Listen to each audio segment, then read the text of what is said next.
Hello? I swear, that's how any white person over the age of 60 answers the phone.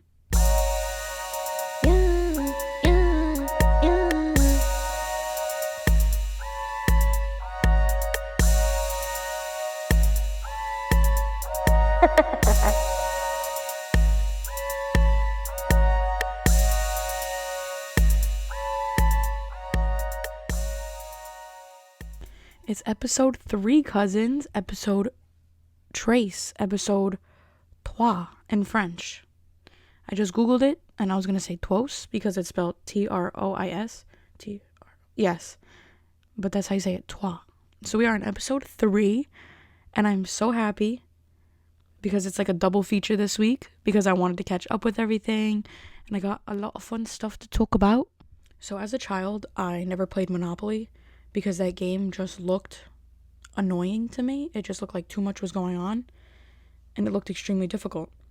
So my sister got Monopoly for her Nintendo Switch, and she forced me, against my will, to play this game. And my thoughts about it is that, Monopoly, I think, can only be fun if you're on drugs, like hardcore drugs. Like, how is this a child's game? It's absolutely painstaking. I'd rather have, not adults, but I guess children punch me for an hour instead of playing that game. Nobody ever wins. We played for 2 days, and I still don't know what's going on. I still have no clue what's going on. I thought I was doing a good thing by buying all these little properties, and then my sister has little greenhouses everywhere, so she's destroying me and taking all my money. And I thought the fucking hot dog stand would save me, and it did nothing. I ended up having to sell it. And like I said, we played for 2 days. 2 days. And I ended up selling all my property, and I went bankrupt. And my sister owned me. She owned me. And honestly, I just wanted to be in jail the whole time, so I didn't have to think about anything. How is that? It doesn't make me happy. That game just makes me sad. And then speaking of sad, my sister was talking about, I brought her up. I don't know if that was the sprayer in my house, and now the bird. So what I was saying is that if you know me, you know one of my inspirations in life, my aspiration in life, that's from Pretty Hurts by Beyonce. I say that all the time, and people never understand why I say it like that or why I do that, and that's why I do that. So whenever I say aspiration, I have to say it how she says it in Pretty Hurts. So back to what I was saying is that Miss Juicy is one of my inspirations in life because she sings this song. Oh, and to finish the thing I was singing while I was talking about with Beyonce, she says, my aspiration in life is to be happy. And that always resonates with me. I literally cry when I watch that video. And I used to watch it over and over again, and then I used to cry all the time. So back to who Miss Juicy is. Miss Juicy was on Little Women Atlanta. I never watched the show. I love all of those Lifetime and TLC shows, and I've never seen that one, but she became internet famous, or maybe just famous to me, but I adore that woman. First, the video is absolutely iconic. It's called I Don't Want to Feel My Legs by Miss Juicy, and first of all, the MC is are you ready? And she's I don't think so. And then she goes into the song, and I'm just gonna sing my favorite part, because if you want to watch the video, it's amazing. She makes me smile, she makes me happy. I love Miss Juicy. I'd take a bullet for Miss Juicy. And once again, Miss Juicy baby, I'd take many bullets for her. And I just want to be her friend. I legit love Miss Juicy. I hope one day she knows that I want to be her friend, and then we become friends, and we become the best of friends, because me and Miss Juicy would be the dream team you never knew you wanted, or never wanted but happened. So my absolute favorite part that I listen to when I'm down, I'll just put it on my phone, slap in my earbuds, and go to the part where she's I don't want to feel my Like, that woman is a sweet baby angel. She's actually a cherub. Not even in disguise. If you don't realize that Miss Juicy Baby is not an angel on this planet, you're missing out. So, but what I was saying, what I wanted to talk about was that my sister during Monopoly was like, "Oh, you know she's dead, right?" And I was like, "No, she's not. No, she's not dead." I was like really defensive because I didn't think she died. And then more playing Monopoly, I was already really sad because Monopoly is an awful game. So I was already really upset. And then she told me she thinks Miss Juicy's dead. And I was like, no, she can't be. She can't be. And then I was tearing a little bit because the thought of her being dead and me not even knowing about it was awful. So I Googled it, and then I could breathe easy again because she's alive. But it was the most harrowing 3 minutes of my life that I didn't know if she was alive or not. Thank God. Because what would the world do without Miss Juicy Baby? Love that woman.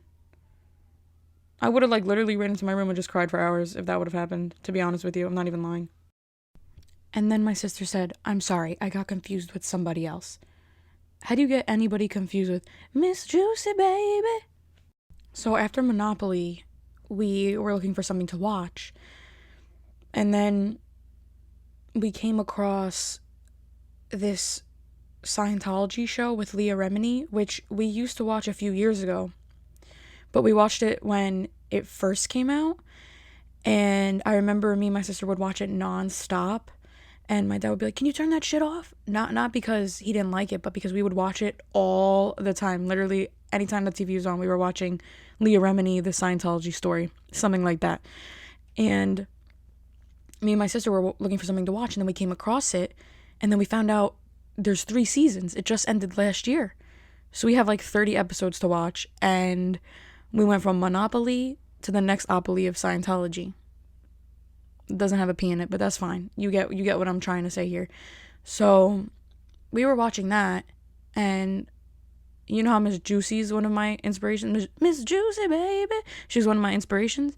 Leah Remini is another one of my inspirations because she is just like gung-ho. She is going to make a difference, save people's lives that are in Scientology, and she is so confident and doesn't give a shit.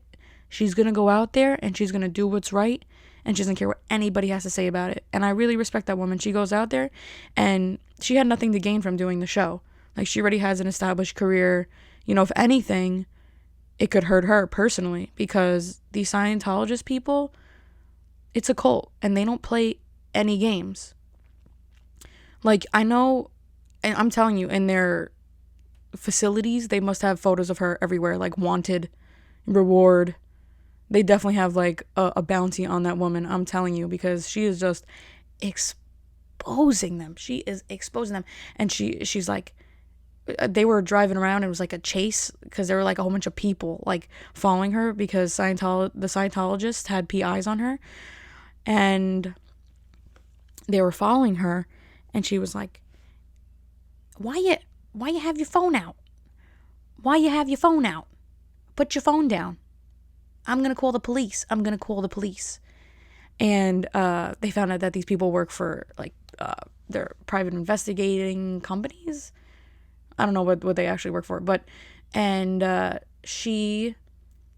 love like during they have like the B-roll of her talking, the like interview shots, and she's like, she wears like glasses and she puts them all the way down to her nose, and she's reading off a paper, and she's like, "Wow, Scientology is saying that I'm a crazy person, and that I did this and I did that. I didn't do none of it. But all I know is that if I could make one person, I could save one person in Scientology, I will. Because it's bullshit." But back to what I was saying with the PIs. They were, like, one guy they were following her and they kept seeing the same SUV as they were driving around. And the SUV was, like, in a parking lot. And she was like, go ahead. And, like, moving her arm forward for this guy to come out of the parking lot because she knew that they were following them. And he kept putting his arm out, like, no, you go. And she was like, no, you go. No, you go. No, you go. And then he ended up not going. Then they just drove into the parking lot, and this guy literally like parked his car. And they were like, he was walking around with his friggin' binder in his hand. Like, yeah, you don't look like a PI with that binder in hand, with that leather portfolio. Come on. And then they busted him. They went up to him there, and then there's like a British guy that's with her. Some other guy that used to be a part of Scientology, and then went yeet, and he left. And he went up to the PI, and he was like, what are you doing here? What are you doing here? No, that's definitely not. Is that British? I don't know. Well, he was like, why are you stalking us? Why are you stalking us? You can't do that. You can't be stalking us. We didn't do nothing. Who you work for? Who you work for? It's like a Scottish accent. I can usually do a really good British accent, but apparently not today. See, that's like, I could do like, I guess a woman's British accent, but then when it comes to like doing like a male British accent, it becomes like Scottish or something. But yeah, that show, I highly recommend. 10 out of 10. Mary Grace Soprano recommends. Check it out. I'm like literally on the edge of my seat. Like nothing gets my heart beating faster than watching that show. So it's like my form of exercise lately. Remini saves lives, people. She saves lives. I have 2 heroes right now. And it's Miss Juicy Baby and then Leah Remini. So speaking of Scientology, also if I show up dead because I said that this was a cult, no, that has something to do with them. So I've actually had 2 encounters with Scientology. I remember a few years back, maybe 4 or 5 years, me and my friends went to the city, and we would go to the city and like hang out in Central Park and get food, and we were walking around the Broadway area, and they have a headquarters there. Or I don't know, yeah, they have one over there, a church. Or so it's called. So then we were walking around, and this guy came up to us, and he was like, hey guys, do you guys want to come to a free show that we're showing here at this address? He wouldn't say it was Scientology. And then he was like, here's tickets. And we were like, what is this for? Like, my friends are like, oh, this seems cool or whatever, because it was free, And when we heard show, we thought it was definitely like some kind of Broadway show or off-Broadway show. And I looked at the pamphlet, and it was Scientology, and I was like, oh, you work for Scientology? And he was like, yeah. And I was like, oh no, like I'm Catholic, like I'm good. I don't want to like hear anything about this, because I already knew about them. And then he was like, oh, but the show starts in 5 minutes, so why don't you come with us, like come with me, it'll be a great time, you and your friends, I have seats saved for you already. And we were like, no, that's okay. He was like, oh, but there's free food. And I was like, but then I was like, I have morals, I have standards, I cannot do it. But I was already like starting to teeter over the edge with that free food stuff. Like if he would have pulled like a candy bar or something out of his pocket, I think he would have enticed me. But that was the first time that we ran into Scientologists. And then me and my friends also went to Florida. We went to Florida one time, and we did like Disney, and we did like segways. We did a Segway tour where I almost crashed. Well, I did crash into my friend. We were going down like a zigzag ramp. And how Segways work is that when you move forward, like you put your body forward, it moves faster. And if you pull it back, it slows down. And I went a little bit too far forward, and it was already downhill, so it went faster. And then I crashed into my friend, and she like almost fell over like a metal pole, like a metal, the things you hold on to, the metal railings. And she was like, oh my god, I almost died or whatever. And then like the guy came up, he's like, is everything okay? And I was like, yeah, but I couldn't stop laughing. But my friend literally almost fell over the railing, and it was a fantastic sight to see. So, well, she's alright. If she got hurt, then it wouldn't have been a fantastic sight. But it was a fantastic sight because she was just a little, razzled from that. But then she was fine, and it was hilarious. So I remember that trip, I showed them the area because I was watching the show at the time. And we drove to the area, and they literally own a whole, like, part of Florida. Like, a few, like, maybe, like, 5 or 6 blocks. It's all Scientology workplaces, and they own everything over there. And we were driving by slowly, and I was showing them, oh, this is that, this is on the show, this is where they do this is where they do that. And so keep that in mind. And then we went back to Florida like 2 or 3 years later, because we went to Miami Ultra, which is an EDM festival, and it's like the biggest one in the United States. They have like 70,000 people there, and it's fantastic, and we had a ball. And those are stories for another time, but I have a lot of stories from that time. So I remember we were walking in this downtown part of Florida area, and this guy was giving out these lanyards that said Uber on it, and he was like, "Hey guys, we're having a secret Tiesto show to promote him going up tomorrow to get everybody excited. He's going to be performing at a secret location. So here's your Uber pass, and you follow this address on the back." And then, like, I thought it was, like, I thought it was legit right away because it said Uber on it. And, like, if something says the company on it, it's usually legit. Like, don't take that, for every situation. Sometimes, somebody could say they're working for somebody else and they don't. But I thoroughly believed it because it was a like really well-made lanyard. So I was like, Uber definitely made this, Scientology didn't make this. So I grabbed one, and then my friends grabbed some too, grabbed a pass, and then they were terrified. They were like, "Oh my God, Mary, like, this would be the perfect way to get us in an unknown building in a secret location. What if it's not Tiesto? What if he's not there? What if it's Scientologists? What if they're trying to kidnap us?" And then, like, because we were scarred from the previous time, we, like, they really tried to wrestle us in there. And I was like, "No, guys, like, I'm pretty sure it's not." But I was confident it wasn't. But in the back of my mind, I was like, wow, like, if Scientologists wanted to get people in a room, this is how they would do it, because the festival's happening. And I was, like, walking in there blindly. Like, they said free food again, so I was in there. Like, even if it was Scientology, like, I would have been in there. So we were walking over, and we went in, and we were still, like, really tentative about it. And then we saw other people walking in, we just walked in, and they were giving, like, free Tiesto bags out, and then there was a bunch of free food, and they were giving away free alcohol. Like, what? I don't even think they did check our IDs, yes, when we walked in. And then Tiesto came out. And performed, like, an hour show. So, like, we thought we were being kidnapped by Scientologists, and we ended up seeing Tiesto live up front, and he only took a picture with one person, and it was me. I was like, Tiesto, and he ran up to me and he took a picture. It's blurry, like, we look like two potatoes, but it was a fantastic time.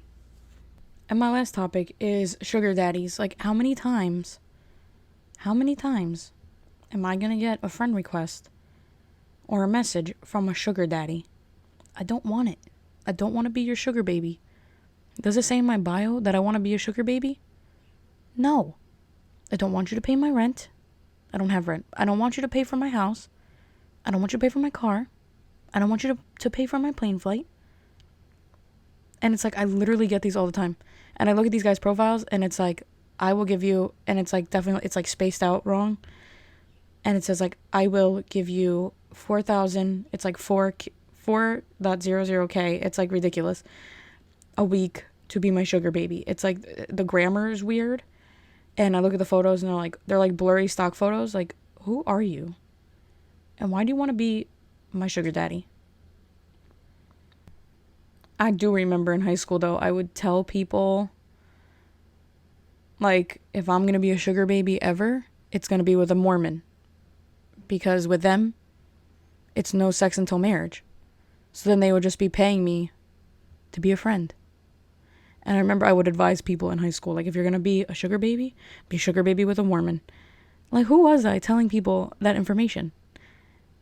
And probably not all Mormons are the same when it comes to that. So you know what? If a Mormon wants you to be their sugar baby, don't do it because I said so. Because I don't know who that Mormon is. But in high school, that's what I would tell people. So take my advice or don't. All I know is that sugar daddy in Spanish is azúcar de papa. Well, I think that was a long enough pause. So I hope you soaked in that information. And thank you so much for tuning in to the third episode of Misadventures with Mary Grace. I am beyond excited to have these two episodes come out so close to one another. Remember, I love you always, cousins. Cousins, plurals, kazai. Like wapis, wapai. So, thank you so much for tuning in. I appreciate it. My socials are Misadventures Podcast, Instagram.